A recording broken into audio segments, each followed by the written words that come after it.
a horrible lot. Welcome. It's Thursday. It's just turned 6. I'm joined by probably the best looking person to ever wear a racing.com half sleeve, the Leg Dog. How are you doing? Yeah, it's probably a fact. Not many people would have access to this jacket, so it's not a really tight competition, but I'll take it.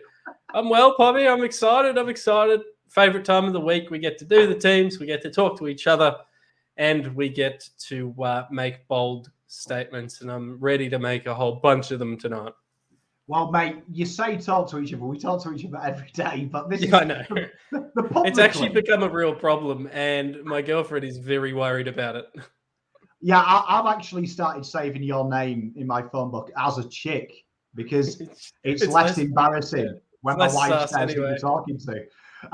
Good day to everyone. Peter's in chat, Christian's in chat, Tez is in chat. Obviously, we've got a big game. There is a team in probably the most irrelevant part of Australia, Geelong, who are 7 games unbeaten. The media at the moment are telling you that they are the best side in the comp.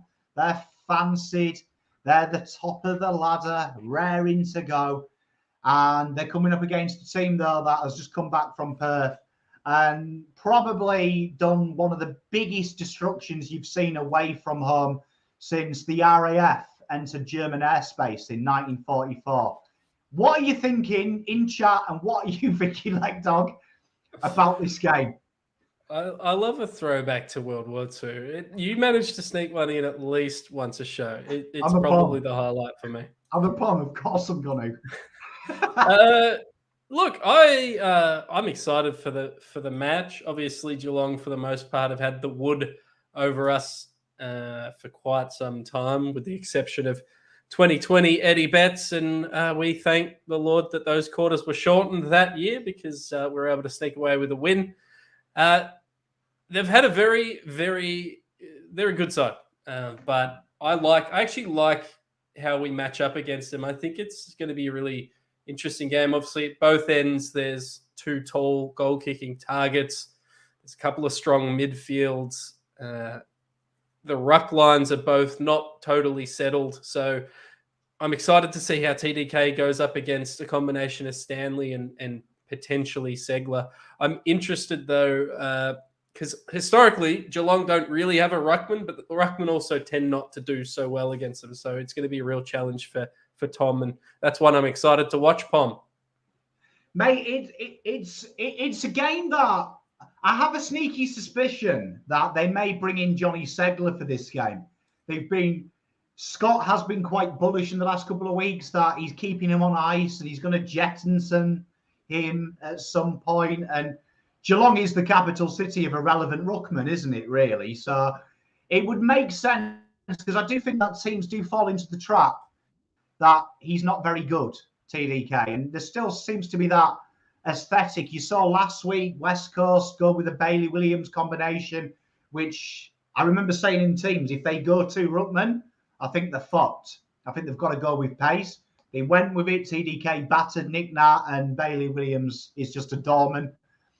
I fancy TDK in this one. I really do think TDK will continue to surprise, and I think he's going to be in that situation a little bit like probably Young is. With all these injuries, he's really taken his chance, stood up, and he's actually developed probably a year in about 6 or 7 games. And you've seen that with Young. I think you've seen that with TDK.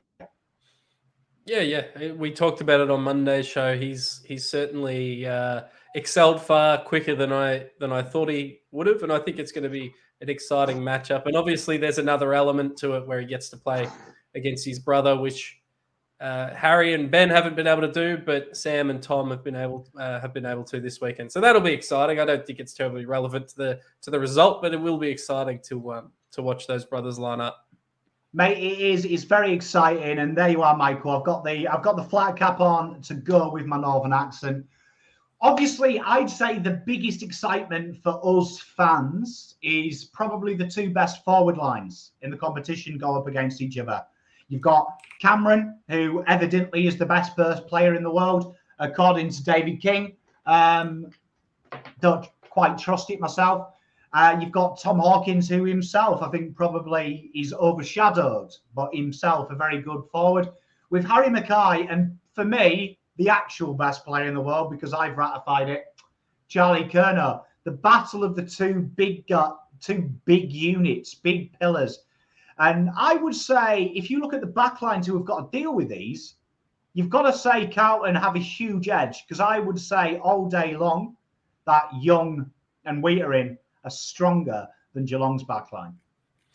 I'd agree with that. I think it's worth shouting out that between the four talls in this game, 185 goals have been kicked this year, and then you throw in a Stengel as well. That's another 32. So these are all really high-scoring, powerful forwards who find the score. But I agree that our backline, with Wiedering with a week under his belt, with Young, with potentially another intercept defender coming to the side, otherwise it'll be Plowman. I think we've got a really decent defensive unit in terms of shutting down players, but as well as attacking off the rebound through Doc and Sard. And I'm actually excited to see if they send Sard to Stengel this week and shut him down, because he took who did he take last week? Liam Ryan to the absolute cleaner.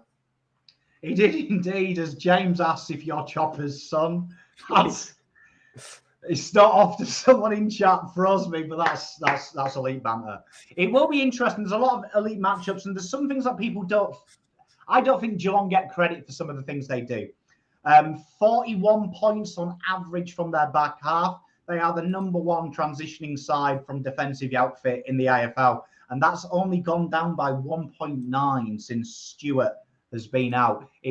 In my opinion, Geelong are the most disciplined structural side in the AFL.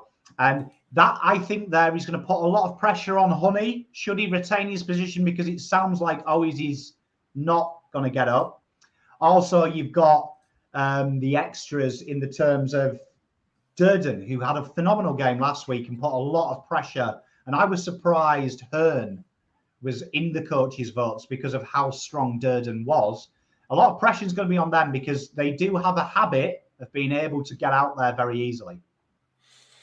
Yeah, no, you're right. And that might be the danger for us, is that we have seen that when teams come at us, we still have that level of immaturity where we do lose our shape across the ground. Geelong are a pretty mature side, and they're pretty well regimented. So they will continue to execute their game plan throughout the whole game. I like to shout out to Durden. I think he had a really, really good game last week. In fact, I reckon he might not have made it into my votes, but he was bloody close, and he was able to hit the scoreboard as well. But yeah, no, going to be a huge game for him. We need the pressure from our small forwards this week. If Owies doesn't get up, we just need, and Motlop stays in the side, we need him to continue applying that pressure that we have seen him apply, because it's going to be vital to shutting off their run. And create, and it's really important to us to create more scoring opportunities. Our side, we've got a really good side in terms of generating shots at goal, and that stems from tackles inside 50 a lot of the time. So we need to maintain that pressure where we can. Mate, spot on. And obviously a lot has been talked about Stengel. Makes me laugh, because I remember daring suggest Stengel in the off-season, and Stengel hasn't surprised me. He's a very good footballer. Obviously, they've got some tolls. They've got some talented smalls. I do think that one thing with Carlton is, against smalls, genuinely you find smalls come into the game when the midfield gets easy ball. You saw it against St Kilda.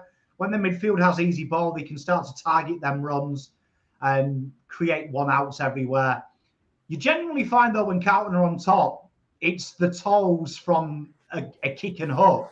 So I am really excited with Carlton. I think they've got more than enough, and I will credit two players for this. Newman, I thought, was impeccable against the Eagles. In the time that Plowman didn't play on the smalls, it was Newman's job. He handled Rioli and Ryan in patches. Didn't see either of them when he was there. And also Sard. Sard, I think, most underrated defender in the AFL, purely because he takes a bounce. I think the AFL forget about it. But his defence has been very, very strong this year. So I think with Stengel, we've got more than enough to handle him. Yeah, absolutely. I think at our best, Sardi will shut him down. And as you said, I'm glad you shouted out Newman because I thought he was very, very good last week. He didn't have the sort of high possession numbers we've seen him have over the year, but he still took those relieving marks. He took those the tough marks when required. And as you said, he can go back and shut down. And I'm not sure how the team will shake out this week, but there's also the option for Plowder to play smaller if he's still in the team and if it's required. So we do have options back there. Obviously, Jordan Boyd's out for an extended period of time, and we've actually surprisingly to me missed what he brings to the team. I think he's got that really negating role, but can also hit targets by foot. So. But in the meantime, Sard has stepped up in that role when he's been asked to. It's been good. How did you see Chera's game last week, Pom? And how do you see how his impact on Saturday? Well, I mean, I think we saw a return to his best football. He was playing in that role, and Voss went back to giving him the 40 to 50% around the ball, which is what we're accustomed to. He had 0 the week before. I'd love Voss to explain, was he trialing something the week before? Was there a little element of maybe trial? Because it was very weird that he didn't have any time and Fisher had 0 time, but there was a huge increase in the main guys. Kennedy had a lot more time. Hewitt was nearly 99%. Cripper was nearly 99%. Be interesting to see what that is, but he didn't mention anything about it, Voss, which... maybe is a good thing, but I like Chera, and I think that you saw Chera, Walsh, how they operate. I think there's a very big misconception, and it comes more from Carlton's fans than it does actually from any other team, that Carlton are one-paced in the midfield. And me and Paolo did a wonderful video on the complexities of how our system works, and we generate it from Chera, Walsh playing on the outside with Lockie O'Brien, and then also Sard and Doc coming in, which I think is a huge thing.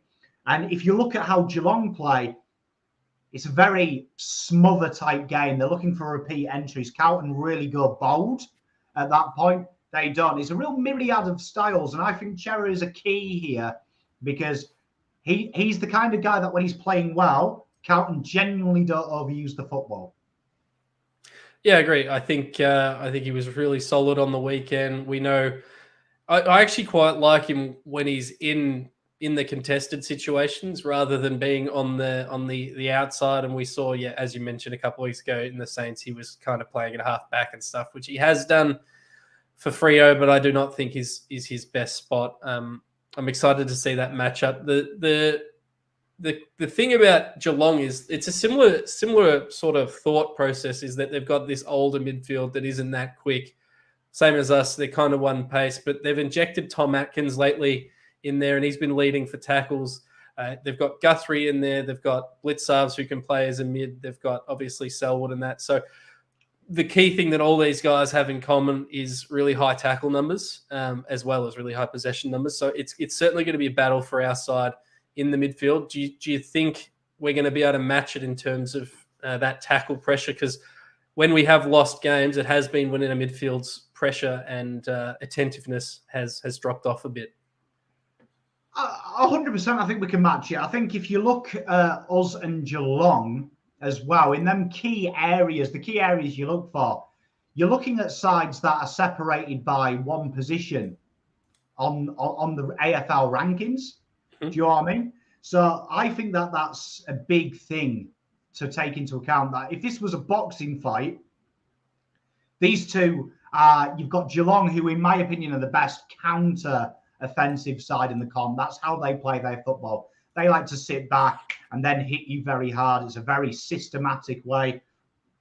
Carlton like to go on the front foot. This is Manny Pacquiao versus Floyd Mayweather. This is styles make fights. And if you were going to build this as something, it would be something's got to give. Someone's system has to break. Yeah. And it's a case of who it is. But I would look at it this way. Doing the ladder predictor, which a video is coming out soon on that, we've gone really into deep analytics. This is one of them games that's the difference for Carlton from being 4 and being in the A. Yeah. If they open this means that they have to sneak one where there are a 50-50 chance to get in there. And I think that's huge because Carlton have got it all to play for. Geelong haven't got it all to play for.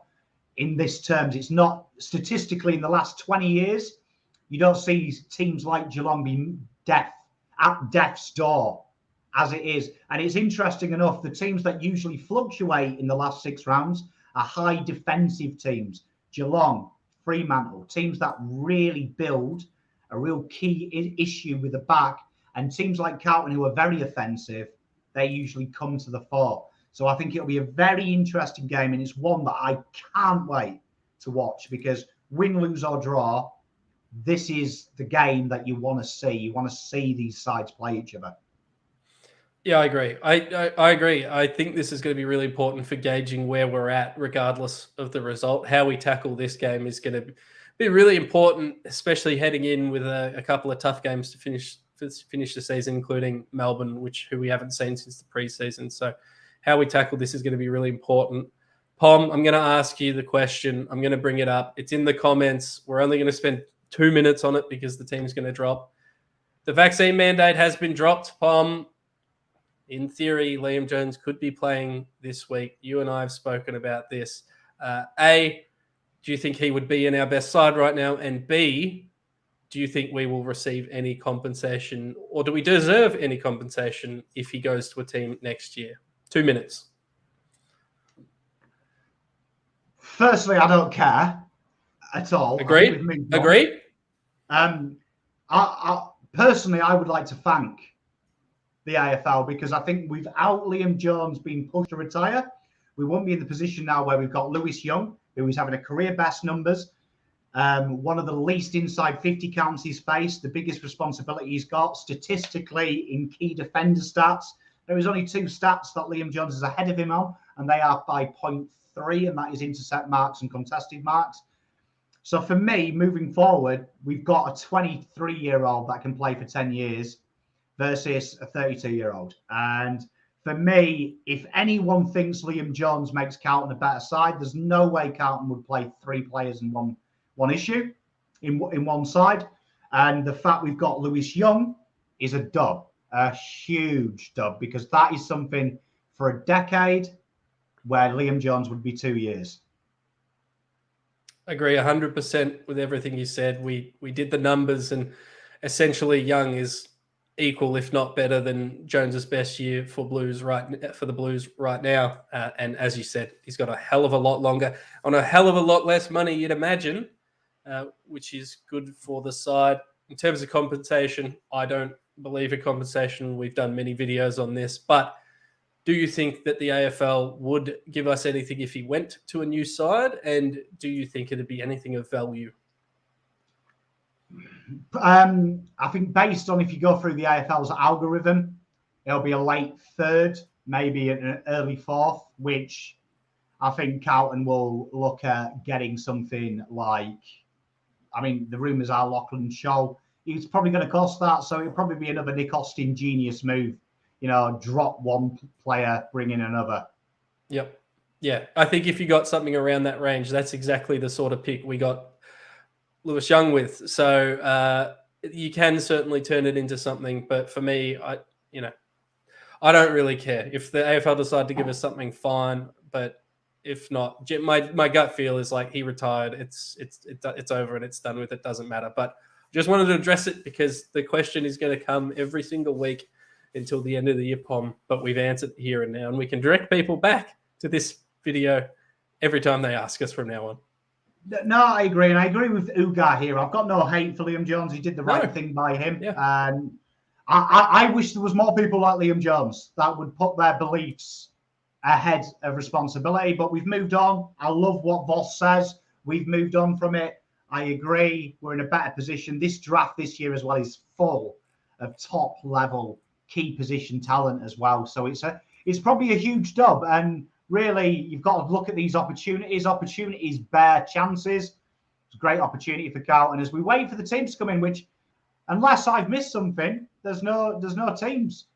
No, it's still not here. Maybe another minute or so, 6:20. It sounds like across the league, there's going to be quite a few changes with COVID. By the way, that's what Mitch Cleary's tweeting. Apparently, everyone's getting it at the moment. So hopefully not for us, but teams should be dropping very soon.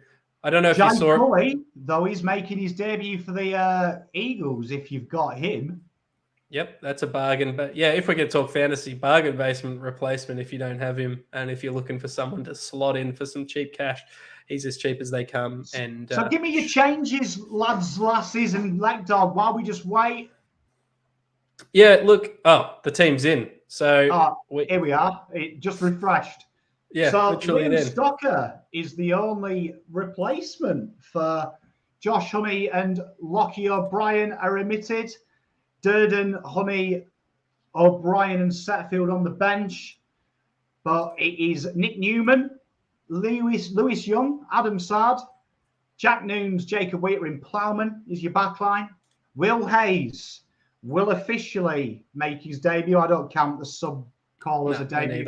Cripps, Chera, Kennedy, Mackay, Silvani, Durden, Kerno, Fisher, TDK, Walsh, Hewitt, Stocker, Doc, Cottrell, Motlop, and to repeat, Satterfield, Durden, Honey, and O'Brien. That is Sam, will be one of the emergencies. Only change of note is Jake Collar-Jasny comes in. They've brought in a big 200-centimetre juggernaut. Jed Buse drops out. So relatively, we've seen this from Vossi and his team. They don't like making a lot of changes, do they, Pom? They like having a relatively settled side. But I'm pumped. I'm pumped that we get to see. I love Lockie O'Brien. You love Lockie O'Brien. He's our boy on this show. But I'm really excited to see a full game of Will Hayes on the wing, because we know what he's done at VFL level. And then Liam Stocker, he seemed to have played a pretty good game on the weekend, although in a kind of new role, Pom. So what do we expect him to? What role do we actually expect him to fill this week? What, Will Hayes? Liam Stocker. Oh, Liam Stocker. Well, I mean, in the VFL this week, he played probably high half back, really, if anything. Moments in the back pocket. It was a very Zach Williams role, is the way I describe it. Around the stoppages, he was there on the ball, and he was very, very good at that. So it's interesting because it was something that I've been discussing a few times for those who watch the VFL wrap. If Williams is out, surely it'd be logical for Stocker to play in the terms of you play that position natively and give him the freedom to get a bit up the ground. I think Stocker's big weakness is his kicks under pressure.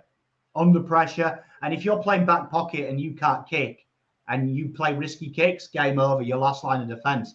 But I really liked his role. And I just wonder, and I'll put this to the audience and yourself, Let Dog, will this mean we see Nick Newman slot in the back pocket? He played a staggering amount of time last week in the back pocket, which saw Doc and Saab really advance up the ground.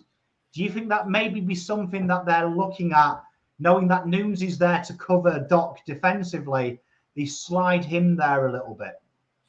I don't mind it. I think it's a reasonable assumption, and I think it probably starts to shape that back line a bit closer to what the best 22 back line is when you bring back a Williams and you bring back another interceptor and stuff. And I think Nick Newman's still in our best side, and I think he will feature less prominently up the field as he has done this year. We've seen him taking a lot of relieving marks up the ground. We've seen him be that outlet for Doc. Him and Doc are like yin and yang when they're in terms of kicking to each other. So I do actually like the idea of him going a little bit deeper into that back pocket and freeing up a Doc and a Sard. Sard didn't have a whole lot of freedom last week. He had a job to do. Wouldn't mind seeing his attacking side a little bit more this week and see if we can get Geelong on the run out of defence. They've also named Nunes at halfback, but I'm not sure that that's going to be a permanent thing. I imagine that's just for the purposes of naming the side. I think he'll rotate, as he always does, across the ground. Mate, it wouldn't surprise me. And it was interesting. I was going through Jack Noons. Jack Noons actually played a defensive tagging role a while ago, going back about 4 years now, against Sydney for St Kilda. A good friend of mine who's a St Kilda fan remembered this and said that because when you watch Gary Rowan, him and Cameron, very similar to Darling, the fact that they can get up to half back, then suddenly they're back in the full forward line. Yeah, I wonder if that's just an element of what Voss is thinking, that historically they do match up well. And when you watch Noons in defence, he may not be that exciting guy you look at, but Noons, he got a lot of stick against St Kilda. But you look at his kicks, he actually went at 100% that game kicks with 4 score launches when he was playing in the back half, and he lost 1-on-1 contested possession, which actually put him 3rd in the halfbacks, which isn't bad. He's a good little stopper, but I think with Stocks there, what that allows them to do is play him in his best role, which I think is defensive wing. And then Stocks can maybe do that job, because one thing that Stocks has worked incredibly hard on in the VFL is his ground ball game, when the ball comes down to ground. And that is something that I've been crying out for him to do, because I think it's been appalling at AFL level. But in the VFL, there has been a real focus on that. I want to put this out to you guys in the audience. I see a lot of questions here. Why did Lobb get omitted? I think Lobb's been omitted because you are playing the most central focus side in the AFL. So I think Voss has looked at this.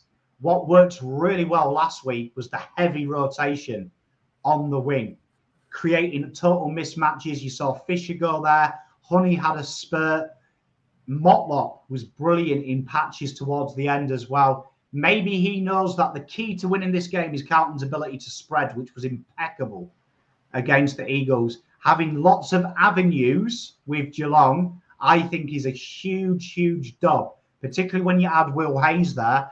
I think that just gives you a chance, because they are a very disciplined side. So I think having a few rotations, that is traditionally what fucks Geelong. Them little heavy rotations, if you can fix it on a moment's notice. Yeah, no, look, I think that's a reasonable assessment. I would also just add that Lockie was fine last week, but Will Hayes potentially gave us more in his short cameo appearance, and they're just rewarding Will Hayes for his effort as well. I think that's part of it. I don't think this is the end of Lockie O'Brien. I reckon there's a reasonable chance we'll see him again next week. But for this matchup, for the moment, he's been ousted from the side by the form of others, which I don't mind. I don't mind. We've said it all year that while I want to see him develop, and I think he's the best person for the role in general, you've got to reward form, and you've got to, I guess, punish lack of form. But yeah, I don't think it's the end of the world for those worrying about it at home. I do just want to finish with Hayes had a phenomenal end to the game. If you watch the game last week, he really got. I really was impressed with it, and I'm a big fan. I've been saying this for a few years now. I'm a big fan of giving someone a debut, kind of like that. Last minute you throw them in. Do you know what I mean? You throw them in last minute and really do it. And this was his numbers last week.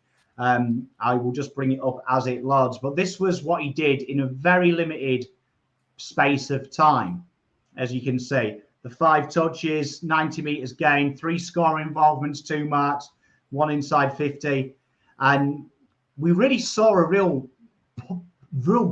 fast change. He was really direct at the ball, which is what I think Voss has looked at. This side defends the back half of its stoppage better than any side you've ever seen. Geelong are incredibly good out of their defensive half of any stoppage. You look at how they set up around clearances. It's a very strong area. They protect it and they make you hit it head on. Having them just different flotations, I like it. And I do think Will Hayes does his best work in tight. Yeah, I guess my only asterisk to that, Pom, because I agree, would be that you'd hope he looked fast because everyone else had played 3 quarters of footy, but he was very good. And unfortunately, if you go back and watch the game, The commentators call him Lockie O'Brien for the first 3 or 4 disposals he gets as a Carlton player. So it's disappointing for him if he's ever going to go back and watch those highlights that they don't even get his name right. But no, I'm excited to see him. I'm excited to see him in this side in a full game. I'm a big fan. Well, everyone in the audience, give me your score predictions. And we're going to do it different this week. I'm going to put pressure on you all, and I'm going to be watching the Monday show and see who's a smart cookie.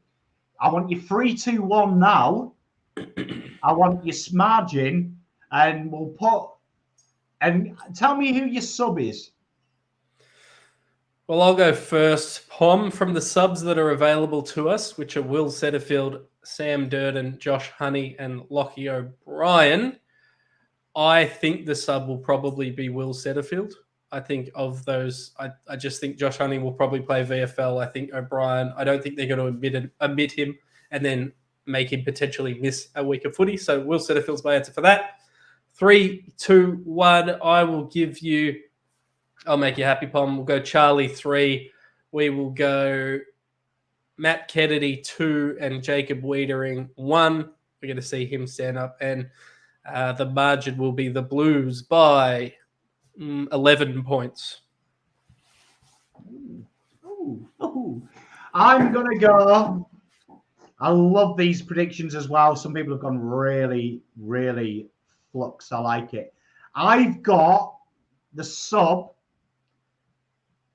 Sneaky suspicion that it may be. I've got a feeling it might be Will Setterfield as well. Played a lot of VFL football. Doesn't really need another game. 3 votes Charlie Curnow, 2 votes Will Hayes in a defensive masterclass, stopping their wings. 5 tackles. There's a bonus point. He'll have 5 tackles. And 1 vote George Hewitt. I reckon George Hewitt will have his little ball on the string quarter. And I'm going to go with, and this might shock some people, because me and Paolo have been hot on this. I think, I'll tell a little story before I do it. Jacob Wiedering sat there having a little bev. I'm having a beer. He's telling me, and I'm like, Jacob, what's the one thing you guys need to do? Like, what do you think is, you're here, the flag's here, what's here? And he goes, Vossi keeps saying to us that great sides destroy weak sides. And it's becoming an issue that what you saw last week, and this was the Fremantle game where they let themselves down, it was like, as it becomes too much, it starts getting in our heads a little bit. And Vossi keeps saying it'll happen organically. When it does, look the fuck out.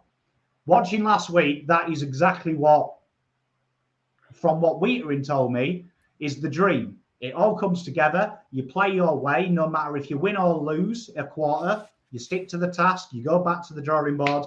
You'll smash teams. You win by 60. I've got a feeling Carlton win this one by 32. Oh, I like it.